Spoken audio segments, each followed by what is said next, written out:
Hello everyone. Welcome to Lab 7, Part 2. In this second part of Lab 7, we will be working in the Motion Studio software to start up our MOVIDRIVE in the operating mode called VFC in control. Then we will conduct scope recordings of the motor's performance with different tuning parameters and evaluate the results. If you're following along this training with a demo MOVIDRIVE of your own, the motor will probably make scary noises and jerking movements if extreme values are set in the tuning parameters.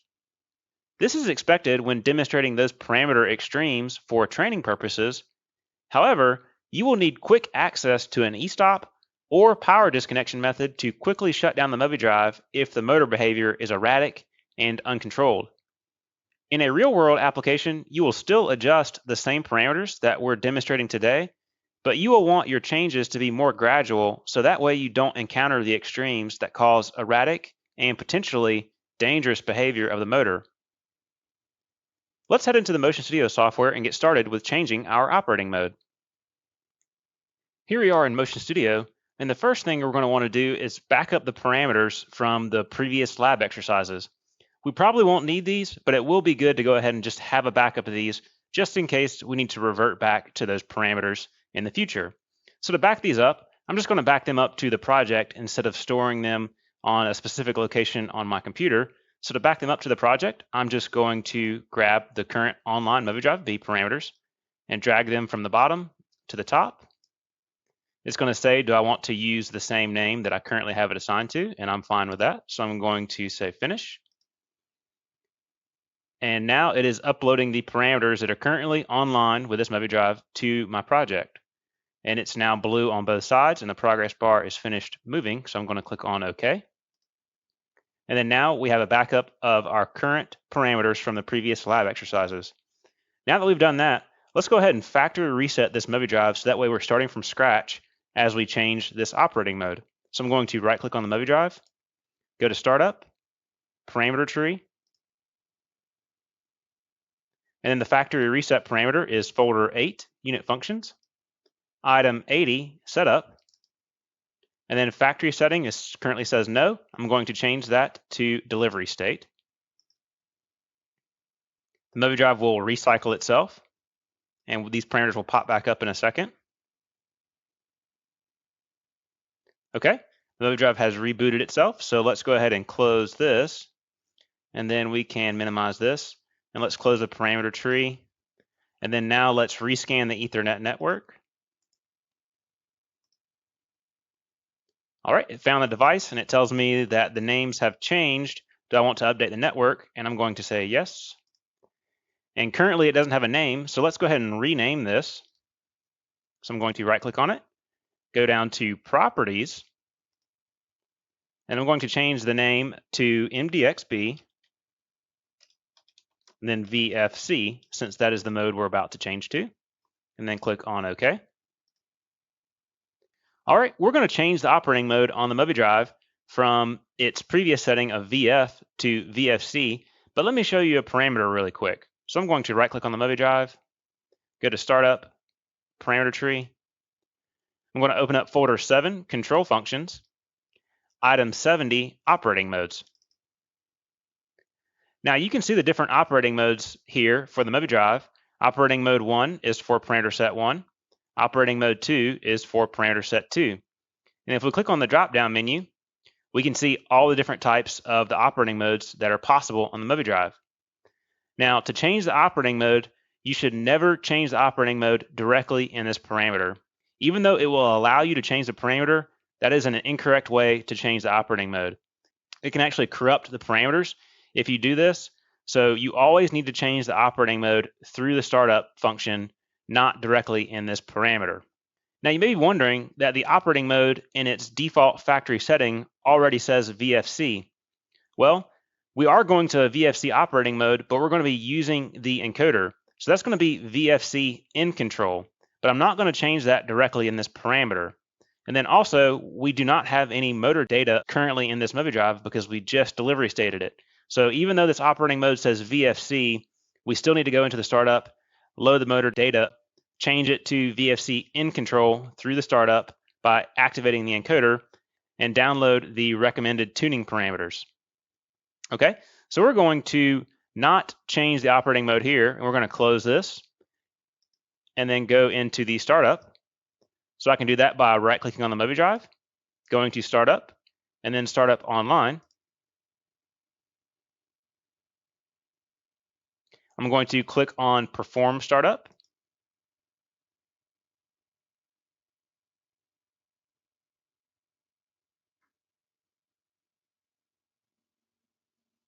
And I want to be using parameter set 1, so I'm going to make sure that the tab is set for parameter set 1, and it is.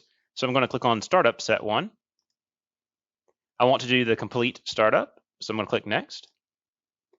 I do want to be in vector controlled or servo mode. I currently do not have a permanent magnet servo motor connected to this MOVIDRIVE, so we're just going to be using vector controlled. I'm going to click on next. This message again is telling me that I do not have an encoder connected that provides nameplate data, and that's perfectly fine. So I'm going to click on next and ignore this message. The motor that I currently have connected is a DR motor, so I'm going to choose SAW motor DR and then click next. And then now this is where I'm going to look at a photo of the nameplate and then set up these motor parameters. I know that my motor is a DRN80M4, so I'm going to scroll through the list to find that.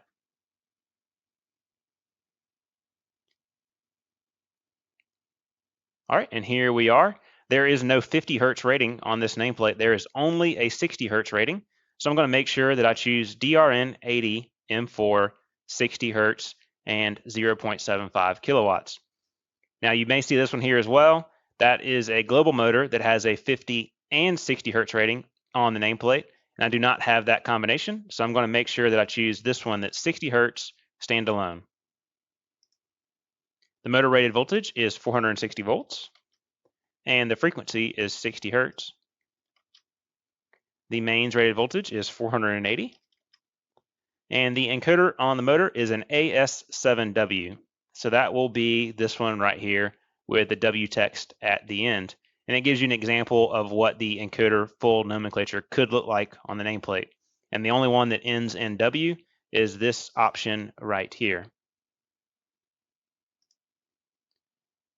And then there is a temperature sensor on this motor, TH, but it is not connected to the MOVIDRIVE. So I'm just going to leave this to no sensor since we do not have that connected. I will now click on next.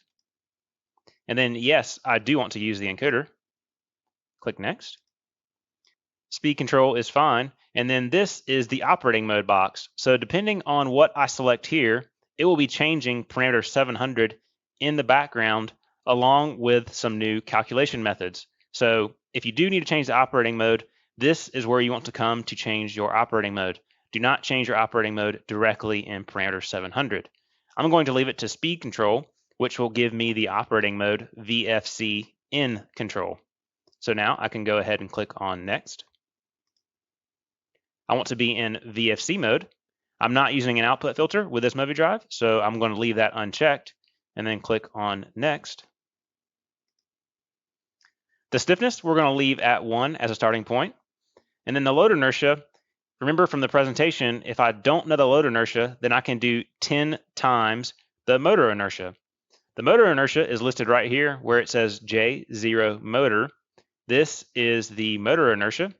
Now, if I click this question mark button, there are some options for different multipliers that you can use for different types of applications. If you're using a hoist, it says start with a multiplier of 1. If you have a travel drive that's moving horizontally, then you can start with a multiplier of 8. Or if you have other applications, then it recommends a multiplier of 10, like we mentioned in our presentation. And it already pulls in the motor inertia down here at the bottom. So since we want to start with a factor of 10 times the motor inertia, I'm just going to choose other applications and then click on accept value. And then it loads that value in, and you can see that 24.73 times 10 would result in 247. There is a brake on this motor, so I'm going to change this to with. There is not a Z fan, which is a cast iron fan on this motor. It is a plastic fan, so I'm going to say that this is without a Z fan. And the shortest required ramp, we want to leave this to 1 second, so that way it's not so abrupt. And then now I will click the next button. there are some initial motor parameters here, and I'm going to just go ahead and click on Apply Proposal, and these are calculated from what I've done so far in the motor startup. Now I'm going to go ahead and click on Next. And then these are your tuning parameters. So these are what's currently recommended based on how I have the stiffness, load inertia, and then the motor type that I have set so far. So if I click on Apply Proposal, it's going to take what's currently default in the MOVIDRIVE and override it with the calculated values. So now I'll go ahead and click on Apply. And it has not downloaded that to the MOVIDRIVE yet, but it's preparing to download that. So we can see that this is what it will download. And then now I can click on Next. And then this is just the ramp time calculation from the minimum being 1 second of a ramp. So now I will go ahead and click on Apply Proposal to load those changes. And then click on Next. If you remember from the previous lab exercises, download will leave this startup window open so that way I can go back and modify other things. And then finish will do the same thing as download, but go ahead and close the window for me. So I'm just going to click on Finish since I currently do not need the window open. It takes a second to download, and then now it tells me the startup has been completed successfully. Okay. The next thing I want to do is go ahead and make some parameter changes so that way we can test run this motor. And going from the previous labs, the first thing I want to change is the PWM modulation frequency, so that way the MOVIDRIVE does not operate at such a loud noise in a training environment. And the other thing I want to change is to add a fixed set point speed, so that way we can use it for our tuning test. So I'm going to right click on the MOVIDRIVE, go to the startup parameter tree online. The PWM modulation frequency is parameter 860, so I will now click on folder 8. Item 86, modulation. And then I will change the PWM frequency for parameter set 1 to 16 kilohertz, so that way the MOVIDRIVE operates quieter. And then I also want to fix that so that way it does not automatically reduce itself over time if the MOVIDRIVE starts to get hot. So I'm going to turn this from off to on for parameter 862. Okay, those are now set in the MOVIDRIVE since I'm currently online with it. I can close that. And then now I want to make a set point speed change so that way we can run the MOVIDRIVE with a fixed set point speed. So that's going to be in folder 1, set points and ramp generators. Item 16, fixed set points for parameter set 1. And I'm going to use set point N11, and I'm going to change this to 1000 RPM. I will press the enter key to make sure it gets sent to the MOVIDRIVE. And then now that is in the MOVIDRIVE, and we can close this. All right, now that we have the fixed set point in there, let's go ahead and just close this menu and then open up our digital input assignment so that way we can show what the default configuration is. So that's going to be in folder 0, display values, and then the binary inputs of the basic unit. And we can see that we still have our controller inhibit at DI00. DI01 is our clockwise or stop terminal. DI02 will be counterclockwise or stop. DI03 will be enable or stop. And then DI04 will be our first set point speed of N11. Now we are ready to open up our scope recorder settings and then load those to the MOVIDRIVE so that way we can analyze how the initial startup settings are performing. So let's go ahead and right click on our MOVIDRIVE. We'll come to the item down here that says Diagnostics. And here we have the tool for Scope Online. The Scope tool opens, and if you recall from the presentation, this green dial right here is a way to open up the recorder settings, but I can also come to the Edit tab at the top, and then I can get into the recorder settings here. I'm going to use a dial since that's what I showed in the presentation, and then click on that. It's going to ask me if I want to do an empty record or if I want to use a template. I currently don't have any templates configured, so I'm just going to use the empty record and then click on OK.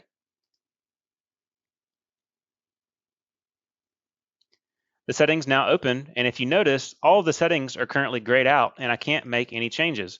Well, that's because if we look at our traffic light over here, we can see that the recording is currently active in the MOVIDRIVE, and the memory currently has data in it. So if I want to change any of these settings, I have to stop the recording in the MOVIDRIVE. So to do that, I'm going to click on the cancel button, and then now the recording is stopped in the MOVIDRIVE, and I can make changes to my recording configuration. it's going to default to measuring the actual speed, the set point speed, the active current, and the binary inputs. Now for tuning purposes, the actual speed, which is the speed that's coming from the motor, either from a calculation or from the encoder, and the set point speed is what the MOVIDRIVE is currently telling the motor to do. So we do want to compare those for a tuning scenario. The active current is pretty good for tuning as well, but it can go positive or negative depending on the direction of rotation and the torque that's produced in the motor. So I only want to see the current as a positive value from the MOVIDRIVE. So I'm going to change the active current to be the output current, which would change it to being only a positive value since it's the actual current in a percentage coming from the MOVIDRIVE, not a current that reflects the motor torque. Now the binary inputs, I'm not going to measure that because it's not that interesting to us for a tuning scenario. So I'm going to turn this to no data. Now if we look through these lists of available measurement values, there are a lot of things to choose from here. Now to keep this simple, I'm not going to add any more measurement values for this tuning, but there is a lot of good information here for different types of tuning scenarios depending on your application and how you're operating in it. The ramp generator input is a good value to use if you are sending different set point speeds to the MOVIDRIVE as it's running. This will be the RPM value before the acceleration or the deceleration is calculated into it. So you should see a step change between the speeds that are set in the MOVIDRIVE if you measure the ramp generator input. The ramp generator output is the value of the input with the acceleration and the deceleration calculated into it. So oftentimes the ramp generator output looks just like the set point speed since the set point does have the acceleration and the deceleration already calculated into it. Another good thing to measure for tuning scenarios is the IPOS variables. So to see that, you scroll all the way to the bottom of the list and there's an item for the IPOS variable. It'll give you a pop-up and it'll ask you to enter in 4 different numbers for the different variable numbers. This is where you can measure your encoder position, any kind of lag distance, or if you're running a custom IPOS program and then there is a process data word that you want to measure. From experience, I've memorized that the motor encoder H variable is H511. So if I wanted to measure that, I would type in 0511 because I have to enter in 4 digits. And then I would click on the OK button and it will populate 2 different measurement values because the encoder position is a 32-bit word, and each one of these measurement values can only hold 16 bits of data, so that's why it takes up 2 measurement values. Here on the screen, you can see some of the common H variable numbers for the motor encoder, the external or the absolute encoder, and then also the lag distance variable. I don't want to measure the encoder position right now because I don't want the scope recording to be cluttered. So I'm going to change this back to no data. All right, and then now that is off. So there are a lot of measurements values here, and I just recommend when you have a chance, try to play with different measurement values to see what kind of data you can get from the MOVIDRIVE. Okay, let's keep going, and we can see that the sample time is currently set to 1 millisecond, which means it's going to take a snapshot of the data of each one of these measurement values every millisecond. That's going to fill up the memory location in the MOVIDRIVE very quickly. So if we come to the max recording time up here, we can see that that's only going to be 2 seconds of real time. That's too short for a tuning scenario, so we need to increase our sample time so that way we can have a longer measurement in our scope window to evaluate how the motor is performing. So I'm going to change this to 5 milliseconds. And we can see that the max record time now will be 10 seconds in real time. Okay, now let's go to the pre-trigger percentage. And we're going to trigger on the brake release signal. So if I want to trigger on the brake release signal, that means I want the trigger to be at the front of my data. So I'm going to move this pre-trigger percentage to 5%. So the trigger event, which is our brake release signal, will be rested right here in our total 10 seconds of data. So that means 5% of that data will be before that event happens, and then 95% of our 10 seconds will be after the trigger happens.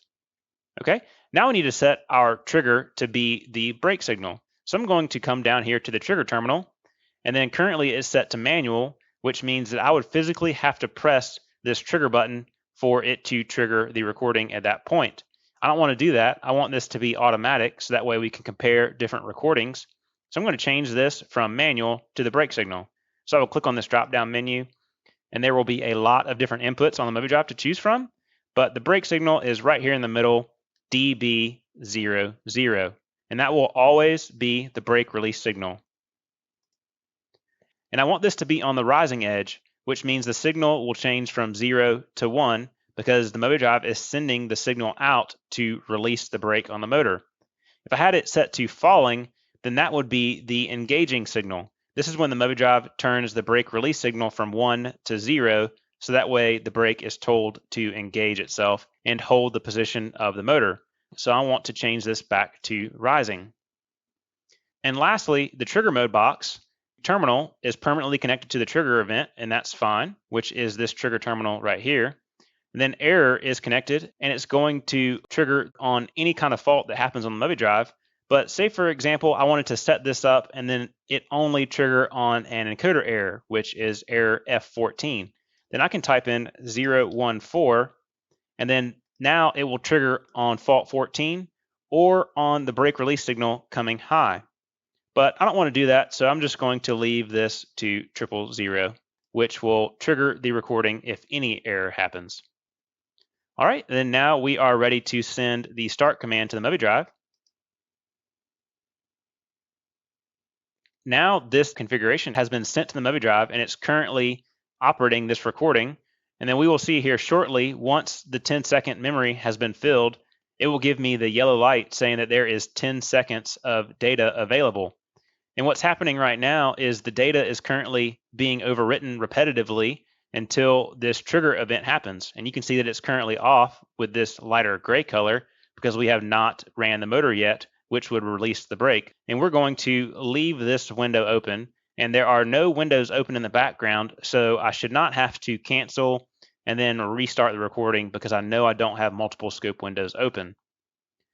So to run this motor for a tuning scenario, you want it to be with the maximum load it would see, and then you also want it to be in its normal operation. So if its normal operation has many different set point speeds, or if it goes forward and reverse repetitively, you want to be able to replicate that when you do the tuning. If you tune the motor in a scenario that it usually wouldn't run in, then you would actually be tuning the motor in a wrong scenario, and it may not work for the actual application. So just make sure you are running the same scenario that the motor would actually be running after it's tuned. And then also, we only have 10 seconds to run this motor, so we do need to be quick, so that way we get the most amount of data in that 10-second window that we're looking at. So I'm going to clear the inhibit from the MOVIDRIVE. I will go ahead and activate the set point speed of 1000 RPM, and then I will give it the clockwise direction of rotation. And then as soon as I give it the enable signal, that brake is going to release on that motor, which will activate the trigger in the scope. So I need to be quick with my direction of rotation changes to simulate the application running. So I'm going to go ahead and activate this. It's up to speed, and I'm going to switch the direction. And then now switch it again, and switch it again, and switch it one more time. And then now we can stop the motor.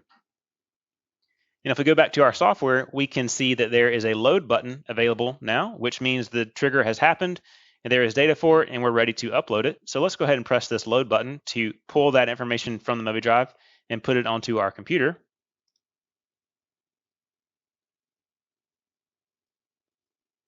It will take a second to pull that information. And now we can see the data on our screen. And to make this easier to see, I'm going to change the background color of the scope from black to white, so that way you can see the better contrast of the colors. So to do that, I'm going to go to Extras, Settings, and then Colors. And I'm going to change the scheme to be white, and then click on OK. During this training, I will make that change each time, so that way the scope measurement values are easier to view, because the scope settings do not save the white scheme as a default. So now we want to evaluate our data, and to do that, the first thing I want to do is turn off Auto Scale Sorted. What this checkbox does over here in the right-hand corner is it makes everything fit on the screen regardless of the different amplitudes. So if we look at our vertical bar here, actual speed, we can see that the current resolution is set to 1000 RPM. And if we change to our set point speed, we can see that it's also 1000 RPM, which is good. And then if we change to our output current, we can see that the resolution is set to 20%. If I want to see a higher resolution of that, then I can reduce this number to 10%. And then now we can see that the waveform got a little bit bigger and it showed us more variance between the different data points. The one thing you have to look out for with auto scale sorted is sometimes the actual speed will have a resolution that's different than the set point speed. So it can have a resolution of 2000, and then it doesn't look as bad because the set point has a resolution of 1000. So if you turn off auto scale sorted and then come to the X and Y automatic scale up here up top, it will automatically correct the resolutions to be the same between similar measurement values.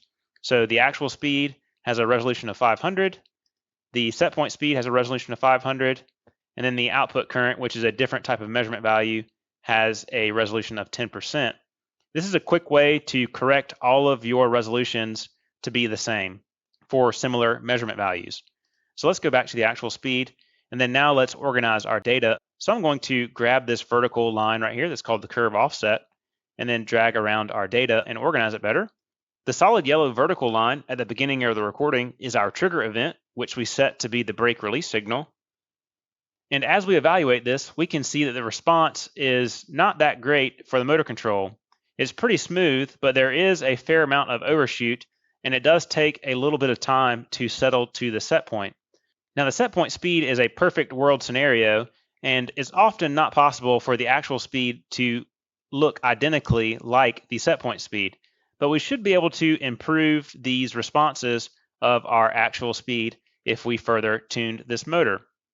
If we wanted to measure how different these values are between different points, then we can use our cursors for that.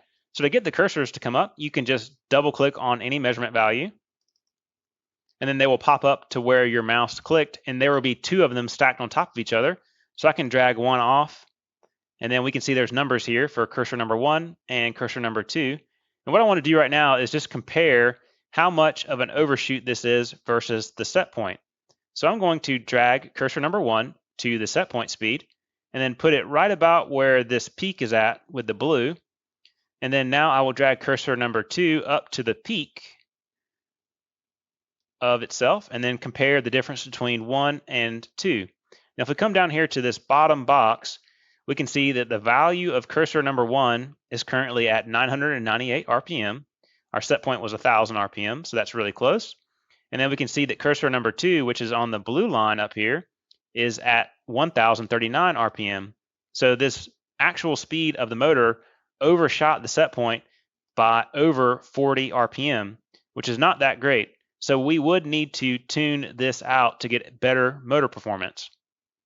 For the sake of time, we won't go through every type of difference through this, but I recommend you take some time and then look at these different recordings and then play with these cursors and then evaluate your data down here at the bottom with different cursor locations. You can even look at the measured values over here on the left, and then if you watch this values here as I drag cursor number 1 along, you will see that these values in this table right here change with the position of cursor number 1, because that's what's called up right here in the measurement values. If I wanted to look at cursor number 2, then I can just click on cursor number 2, and it moves the vertical line to it, and then I can drag it along and then see those values change right here on the left-hand side of the screen. And if I want to do any comparisons between cursor number 1 and cursor number 2, I just need to drag them to the measurements that I want to compare, and then always look down here in this bottom box in the left of center for any type of comparisons between the cursor points. Okay, let's try two different extremes to see how the motor operates, and then we will do the scope recording. So I'm just going to press this restart button here, which will restart the scope on the MOVIDRIVE. All right, and then now the recording is going on the MOVIDRIVE. So let's go back into our motor startup and then try different tuning parameters to see if we can either improve this tuning or if it's going to make it worse by changing it. So I'm just going to pull this window down and then come back into the Motion Studio software. And then let's call up the startup again. And then we've already done the startup one time, so we can just jump straight into controller optimization, which will still open up the startup, but it advances us to the selection for the different stiffness and load inertia settings. And then we currently had a setting of a load inertia of 247, and that recording looked to be a little too loose. So let's try to go with a higher stiffness, and let's go to an extreme value of 1.7, and then let's leave the load inertia alone at 247. And then let's go ahead and click on next. And we can see that our previous values are over here on the right, and the new recommendations based on just the stiffness change are over here on the left. And you can see how some of these are very, very different. The gain is jumping 4 times. The time constant has changed from 155 milliseconds down to 11 milliseconds. And then some other gains and filters have changed as well. So I'm going to click on Apply Proposal and then click on Next. And then now I'm just going to press Download because I will need to come back in here and try a different scenario. All right, then now let's head back into our scope screen. All right, and our scope screen is open. Let's go ahead and maximize it. And then now the scope is still running, so we need to run it with the same conditions of being as quick as we can and then alternating our direction of rotation. So as soon as I give the enable signal, the motor will kick on, which will trigger the scope recording. All right. And we can already hear a little bit of vibration in the motor, so it's probably too stiff. All right, that should be good. And then now we have a load button on our screen. So let's click on this load button.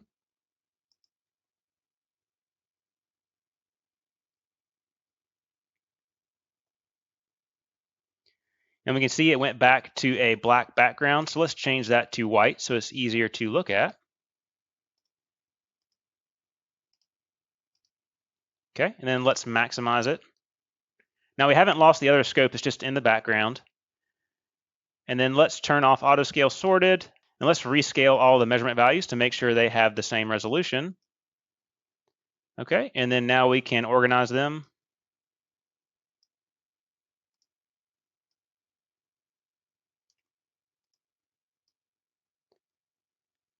And our cursors are still in the same spot, but we can look and already see that there is too much fluctuation between the actual speed versus the set point. It does quickly arrive at the set point, but there is way too much fluctuation there. So if we bring this closer together, we can actually zoom into this piece right here by coming to this horizontal zoom in the X direction. And then I will click and drag my cursor along that area. And then now we can get a fine look at how much fluctuation there is. And if we want to measure the difference, we can use our cursor and double click to bring them both into the same location. And then let's look how much fluctuation we have between the peaks. So there's a high peak, and then we're going to go to this low peak right here.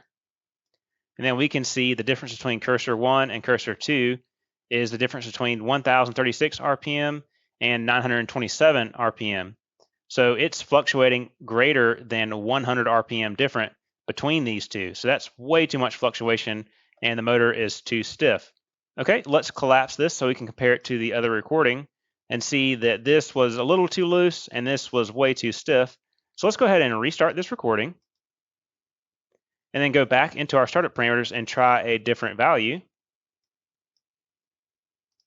So we'll just press the back button and then the back button one more time, and then come directly into the stiffness. And then 1.7 was way too stiff. So let's see what it looks like if we were way too loose. So we will change the stiffness to 0.6. And then now let's look how the parameters change for the tuning.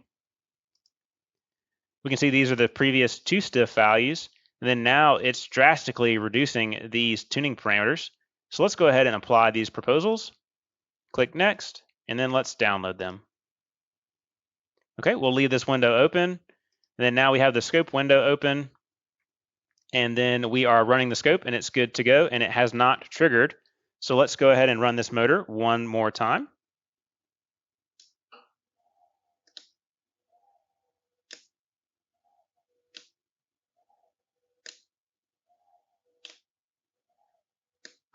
Okay, that should be good. And then now let's upload this recording and compare it.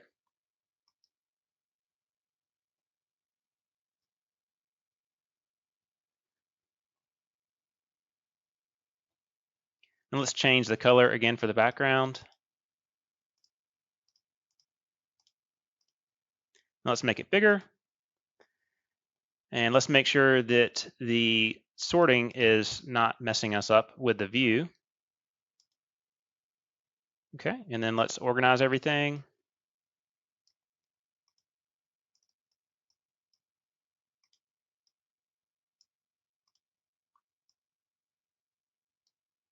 Okay, and we can see what too loose looks like, that it doesn't look like the set point whatsoever. We see some of the acceleration and deceleration values look to be okay, but after the acceleration and deceleration ends, the motor cannot keep up with the set point. So this would be what it would look like if it was way too loose. And if we can collapse this to compare it to the others, we can see the differences here of a little loose, but not too bad, way too stiff, and then way too loose. So what you would need to do is keep doing the same steps of restarting your recording and then going back into your tuning parameters and trying different stiffness values and different load inertias and see if you can improve your tuning to be better than this first recording. So I can close these two recordings right here since we know those are the extremes and we don't want to go that extreme anymore. So we can close this one. And then this is in German, but yes, no, or cancel. So I'm going to say, I do not want to save this. So I'm going to say no. And then I don't want to save this one either. So I'm going to say no as well. And then the scope is running. So let's fast forward through this, and I'm going to try different values that may improve this tuning.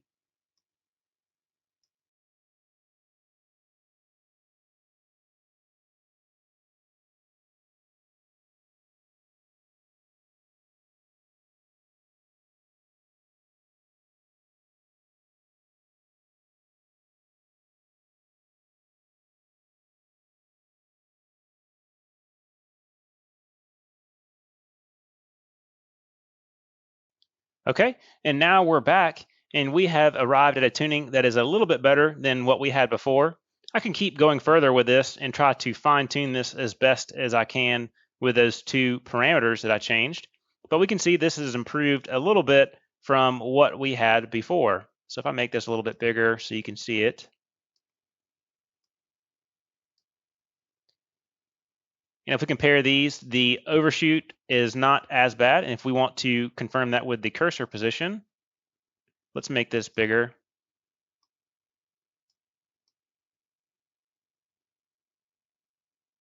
And we can see the overshoot on this one is a difference of 10 RPM between cursor 1 and cursor 2.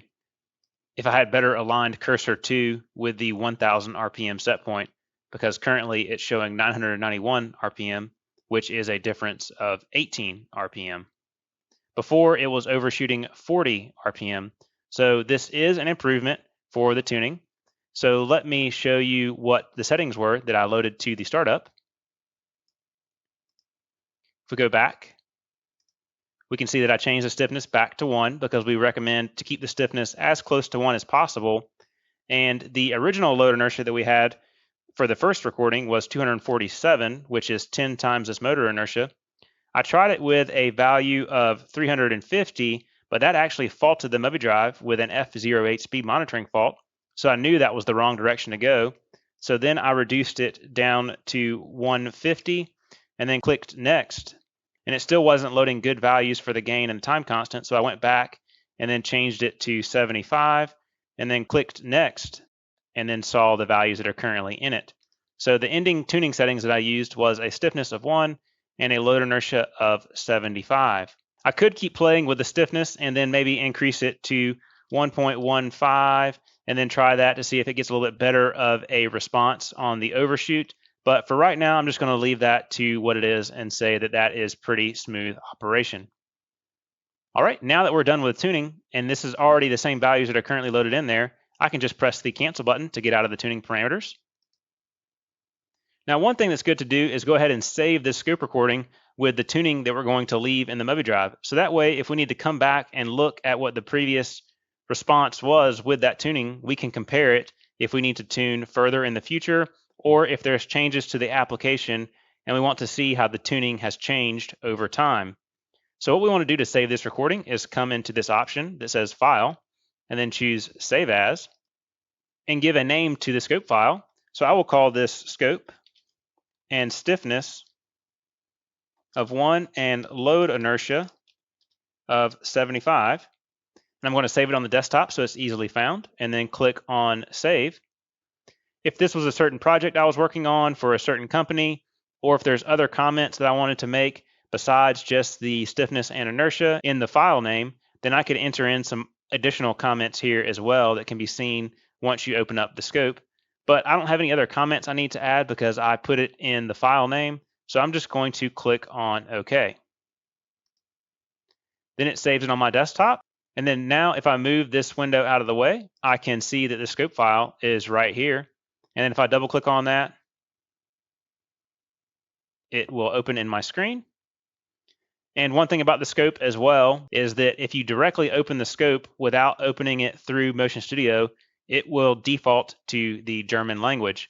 So to change it back to English, you come to this German word right here for the language, and then change it to English. And then now your scope will be back in English. That only happens if you directly open the scope file without opening it through the scope tool itself. Okay, that was the end of Lab 7 Part 2. And then in the next lab, we're going to change to another operating mode. This next operating mode will be called CFC, and this mode often gets the best performance out of the asynchronous motor because of how dynamic that operating mode can be. So come back for Lab 8 to see the CFC operating mode and then how we can operate and tune that mode, because it will differ a little bit from the VFC operating mode. Thank you for your attention. Take care and have a good day.